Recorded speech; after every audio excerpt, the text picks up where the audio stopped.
survives the 12th. Great into the fight for Mairis Briedis, but it appears to be too little too late as Barry wipes blood off of his. What a scary last 3 rounds for soon to be, should be, two-time IBF Cruiserweight champion, Jai Opetaia. He controlled, I guess you can say, the first 9 rounds of the fight, outboxing Mairis Briedis, who is on a 2-year layoff come this July. In their first fight in July of 2022, Opetaia pulled one of the biggest upsets of the year, but he did not come out of that fight unscathed. He had his jaw broken on both sides. Mairis Briedis had his nose broken. But the point is, Opetaia took lifelong damage. He still talks funny. I'm not going to say funny. He doesn't talk the same. And, you know, I can only imagine getting your nose broke. I mean, getting your jaw broke on both sides, which you're going through at home. So, on TstreeT Controversy with Fight View 360, this was my concern coming into the fight, is the power of Mairis Briedis. And even though he's 39 years old, that's what the issue, oh my gosh, that's what the issues were going to be for Opetaia, in my opinion. It's just that Mairis Briedis started too late. And maybe if he would have had a tune-up, maybe he would have did better. Because his timing, everything was off in the first 9 rounds. But then, almost like a switch, round 9 on, he damn near took Opetaia's head off, busted him up again. Now, Opetaia clearly won the fight. And don't be surprised if we hear some crazy cards, but Mairis Briedis is not done.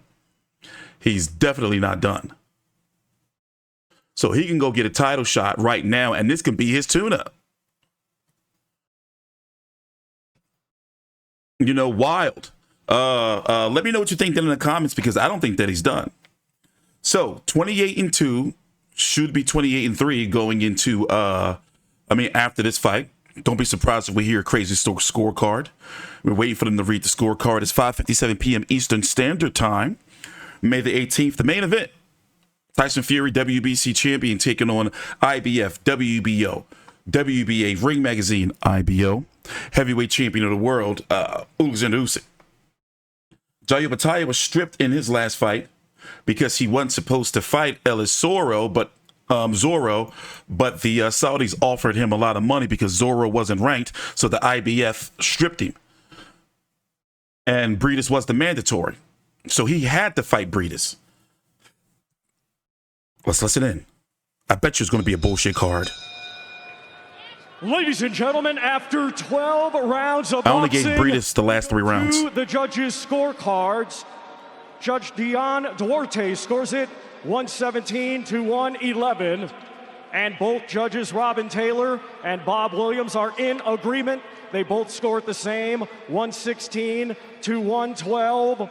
All That's in too close favor for me. of your winner by unanimous decision. And now the IBF Cruiserweight Champion of the World, Jai Opetaia! So Right man won. Opetaia reclaims. Let's listen to the post-fight interview. Right man won. The cruiserweight division is a very interesting division, mostly because of the potential fights that could happen. So I'm gonna break it down for you before I get my colleague on the line, Big J, to hear his thoughts. Neil McCallion is going to be fighting on June the 7th against Ryan Rozecki on the undercard, or the co-feature to Adrian Broner, Blair Cobbs. That's the Don King show. I did a whole 42-minute video on that. Scroll down the channel, about 10 or so videos. Nuts. The press conference was nuts. But that's a very significant fight. We don't know what's going on with Badu Jack. Oh, my gosh. Gilberto Ramirez, Golden Boy fighter, is the WBA champion at 100, at the 200-pound limit. And Jai Opetaia just captured his IBF back. He is a 2-time cruiserweight champion. Chris Billam-Smith is taking on Richard Riakporhe next month, in a month from today. The 15th of... He started putting it on Opetaia those last 3 rounds, man. He started putting it on him. we'll probably never see this fight again. Would you entertain a third fight against these two? Briedis would have to go get a belt, and it could probably be revisited then. Here are the punch stats. And it doesn't seem like a lot either. 83 of 294 and 70 of 308. Most of Briedis' punches came in the last 3 rounds, 4 rounds, 3 rounds or so, because he couldn't really give the rhythm. You can tell he was on a layoff. You can tell he was on a layoff. Let's listen to the, here he is. Let's see if he got his shit broken again. But it's never easy against Mairis Briedis, is it? How difficult was that performance? Shout out to my family on the Central Coast cool. in Campbelltown. I love you guys and I miss you guys. Mairis Briedis, I'm honored to share the ring with a champion like that, man. I watched this guy coming through the cruiserweight rankings. I idolize this guy, you know what I mean? To be here and share the ring with him, he's a true warrior, and I got nothing but respect. Thank you, Mairis. It looked like you were in complete control through the first 8 rounds of this fight. Then around the 10th round, maybe remember, it wasn't supposed to be easy. Something happened to your nose there and seemed to affect the rest of the fight. Well, he headbutted my nose. It's a bit broken, but we'll get this fixed. We'll line the next fight up, and we'll be back soon. Was that headbutt what shook you up in that 10th round, or did he land something during those exchanges as well?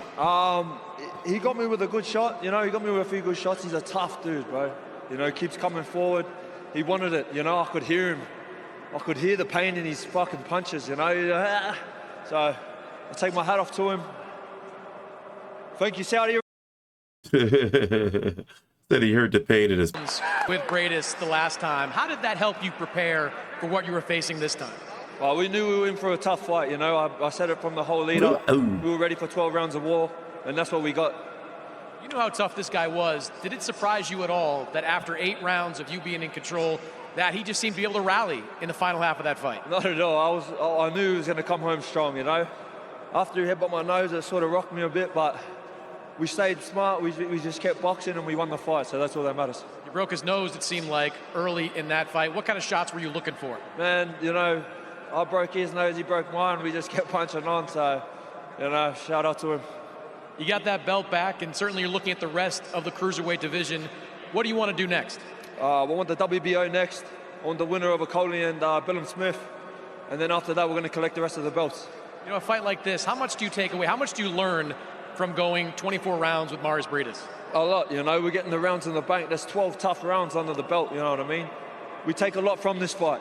To be honest, I'm not that happy with my performance. I know I can do a lot better. But we go back to the drawing board, we work on a few things, and we learn and we progress. We get better. Congratulations, Jai. Thank you very much. Kate, we'll throw it up to you. So, Mairis Briedis is good. Don't take nothing away from him. He's a very good fighter. Gave Usyk his toughest fight to date. He's long in the tooth, but remember, he's on a layoff. So this is a good, solid, quality win, for Opetaia. And he beat him twice. For whatever reasons, he beat Mairis Briedis twice. Because definitely, as you can see, Briedis is dangerous and his power should be respected. So looking at the division once again, Gilberto Ramirez is the WBA. He says he wants to go after the winner of Chris Billum Smith, Lawrence Okoli. But Lawrence Okoli had a rematch clause. Lawrence Okoli fought Chris Billum Smith. I covered that fight. It was a shitty fight. One of the worst fights you'll ever see. No, seriously. Okoli had a rematch clause, but he chose not to take it. So now Okoli is fighting at the Bridgerweight division. I believe that's next week. But Chris Billum Smith is fighting Richard Riakporhe next month, June the 15th. And Noel McCallion, the WBC champion, is fighting Ron Rozecki June the 7th. So as you can see, they're all on the same timeline for the most part. And Gilberto Ramirez just fought a couple of months ago. So they're all on the same timeline. And a unification should be next. Now, as it stands right now, I'm not sure. Gilberto Ramirez, Opetaia is good. I would give Opetaia a slight edge over Gilberto Ramirez. But that would be a fun fight because they're both big and Gilberto can move too. I'm cautioning you Aussie fans. I understand you guys are very passionate. you know, but we watch boxing on this channel, a lot of boxing. Go watch some tape of Gilberto Ramirez.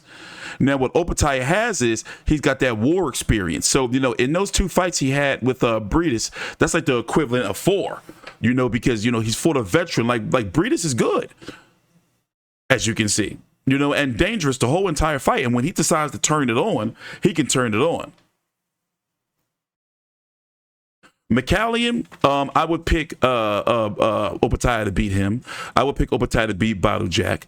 And from what I've seen from Chris Billum-Smith and Richard Riakporhe, I would pick Opetaia to beat them. So he is the Ring Magazine, the recognized champion, which is why I'm saying he's the #1 fighter in the division.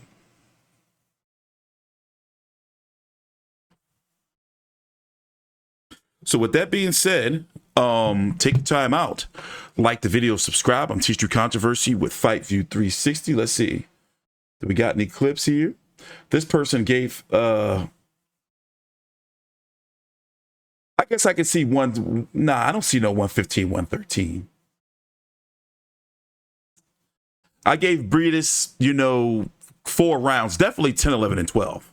Those were definitely his rounds. But overall, take your time out, like the video, subscribe. I'm TstreeT Controversy with Fight View 360.